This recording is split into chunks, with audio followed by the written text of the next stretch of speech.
1:46 Tempers flare as Miami edges Toronto. Serge Ibaka and James Johnson are ejected for throwing punches at each other in the third quarter.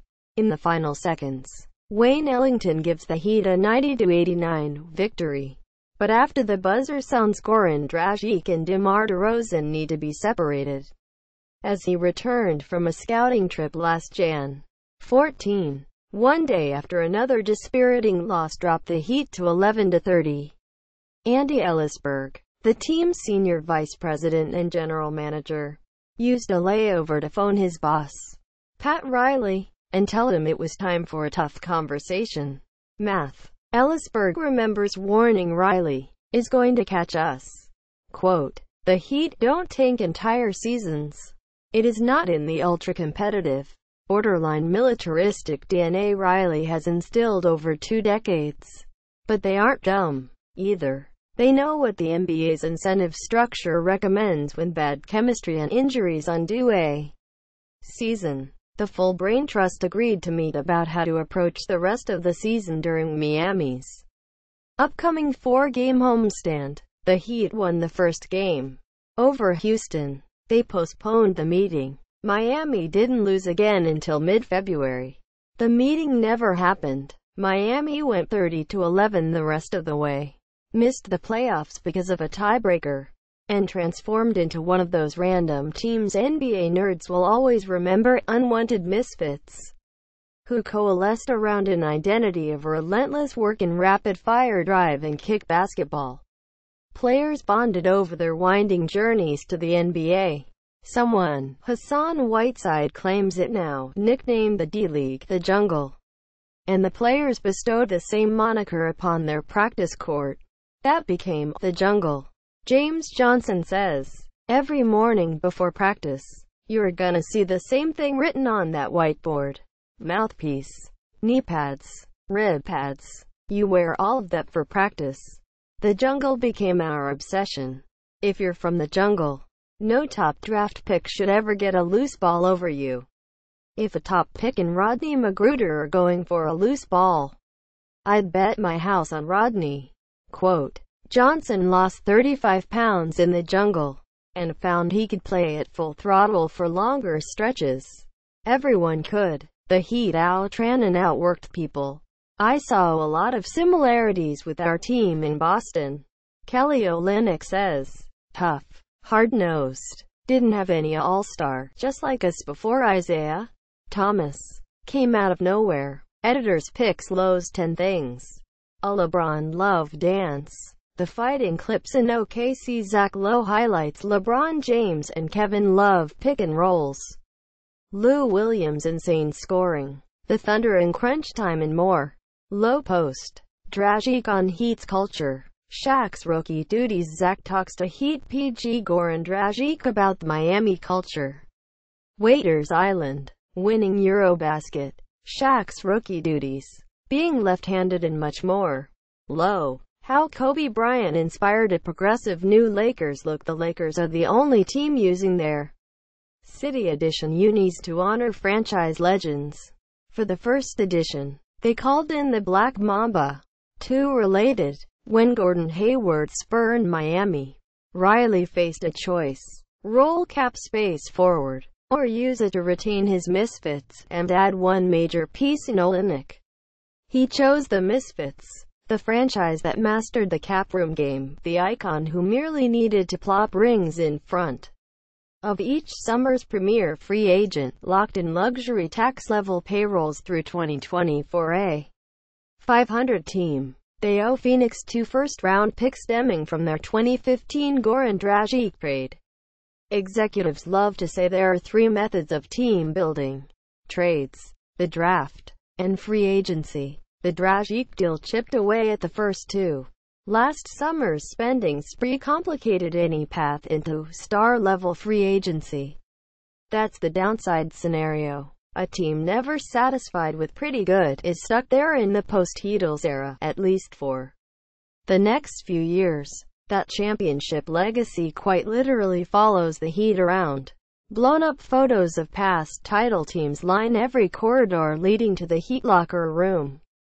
Those moments are fleeting, Coach Erik Spoelstra says as he glances at LeBron's smiling face. You want to enjoy them. But I'm able to look at those images with great reflection and not stay there. It feels like a different chapter in my life. You want to give this group everything you have to give them memories. Quote, maybe this new Heat team can make its own postseason history. The Heat have surged to 23-17 after a sluggish start in which they couldn't quite summon last season's fury. It has taken us longer to get back to those habits than we anticipated. Spoelstra says, that's just the group we have.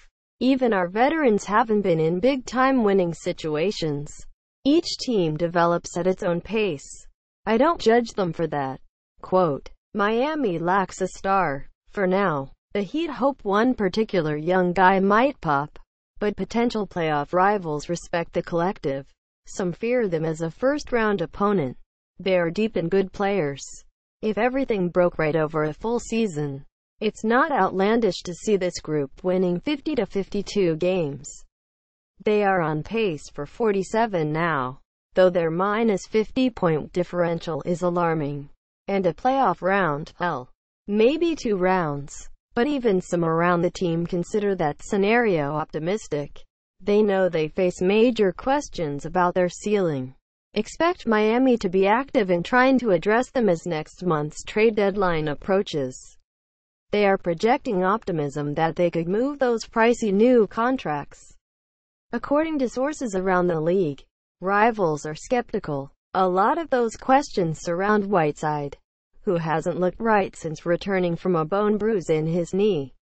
The Heat play a crisper style with Olynyk at center, and they have left Whiteside on the bench in crunch time of almost every recent game. It's tough, but I don't want to get caught up in it. Whiteside says, we're winning, but of course you want to be out there? Quote, Johnson is Miami's best power forward, and spacing gets cramped when he and Whiteside share the floor. Defenders slough away from Johnson to clog Whiteside's rim runs.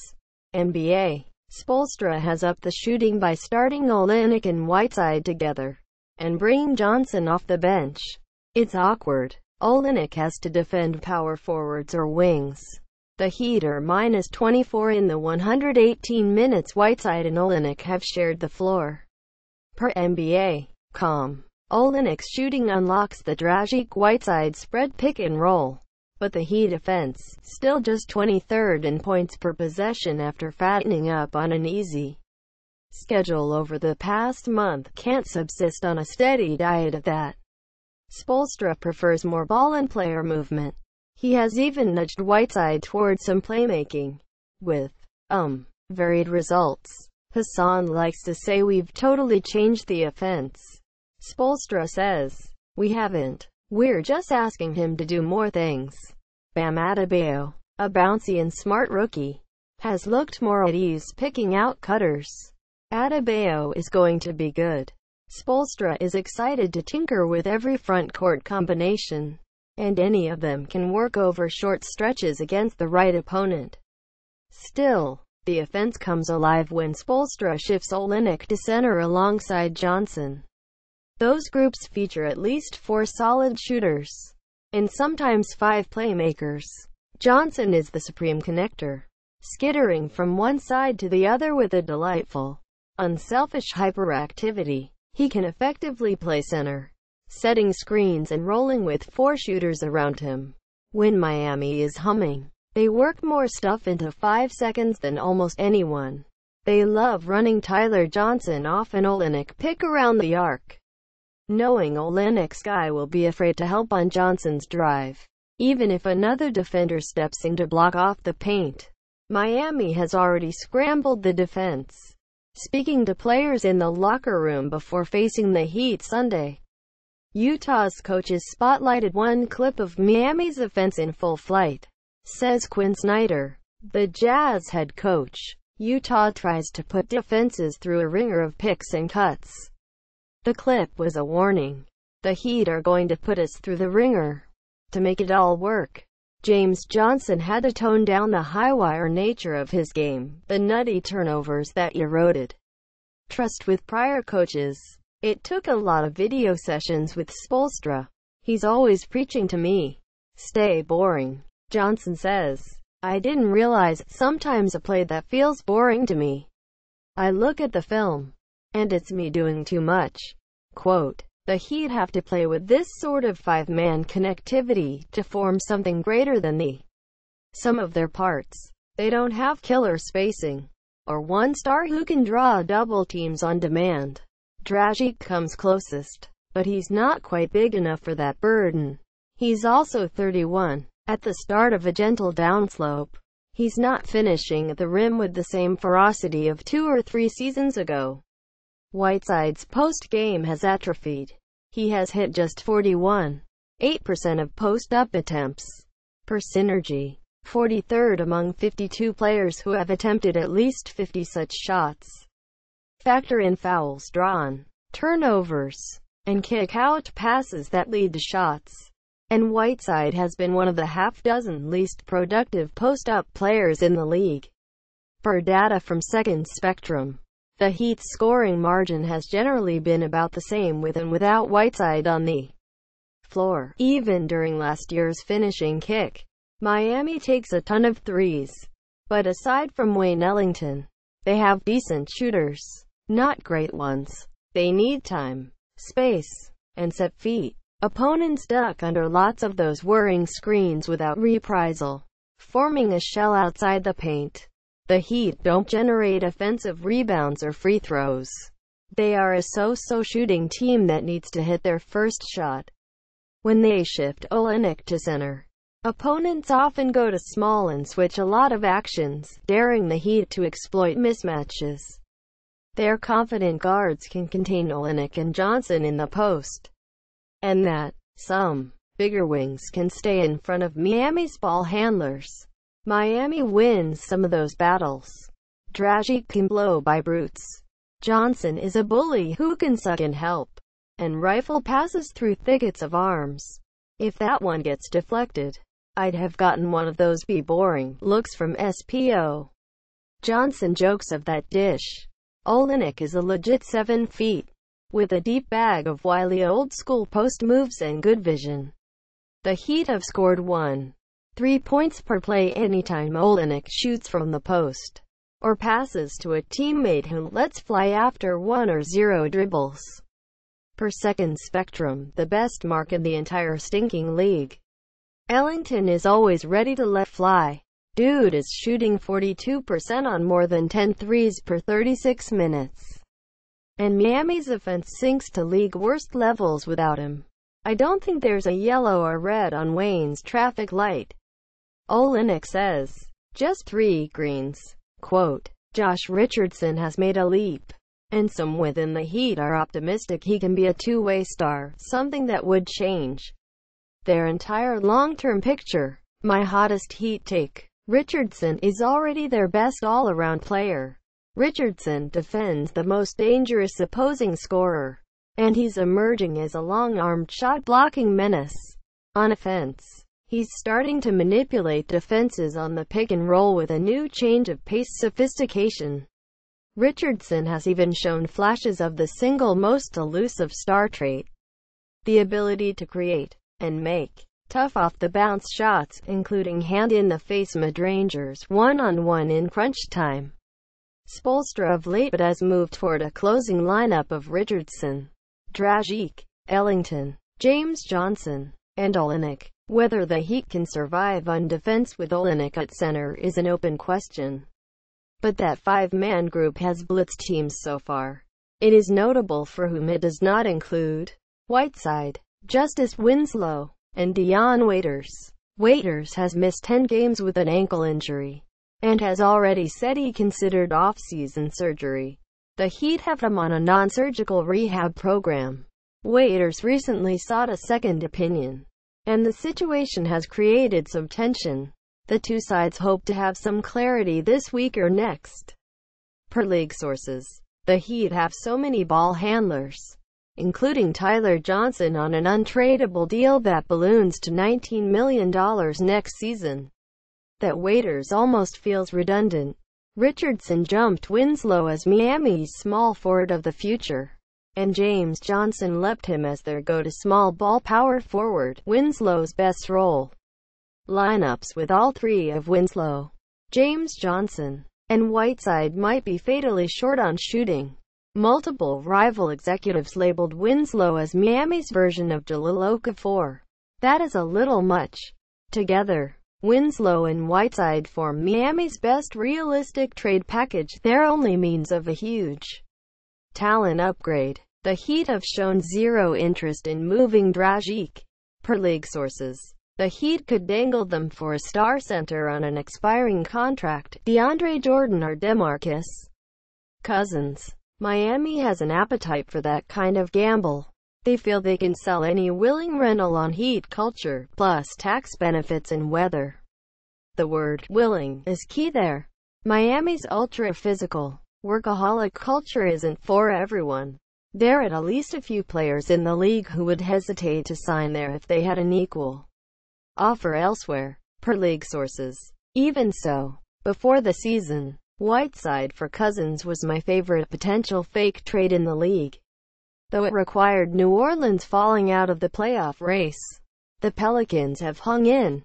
Meanwhile, the trade values of Whiteside and Winslow are cratering at exactly the wrong moment. Very few teams need centers.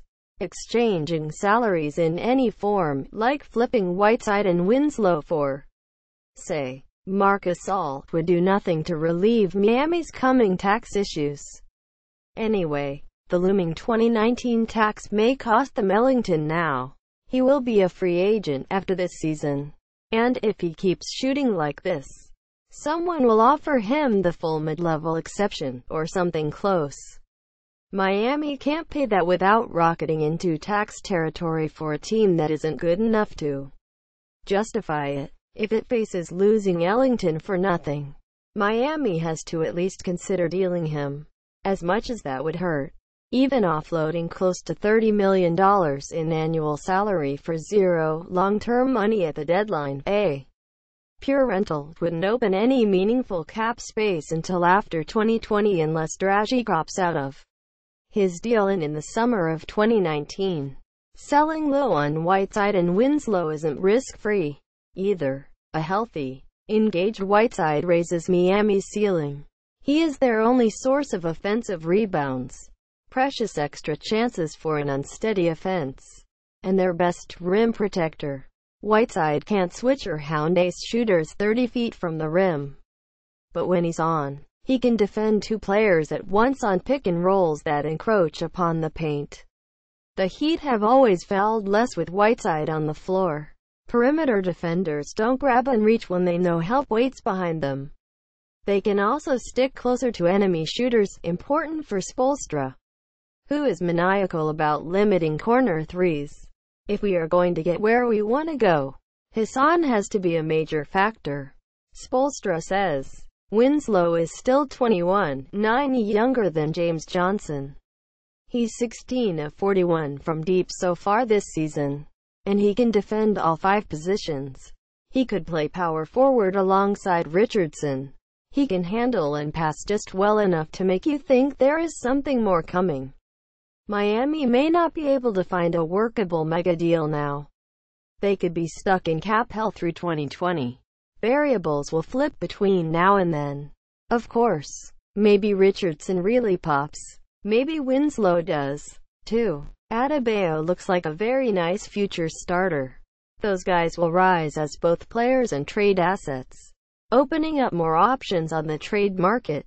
Miami will have more leeway trading picks after forking over their 2018 selection to Phoenix.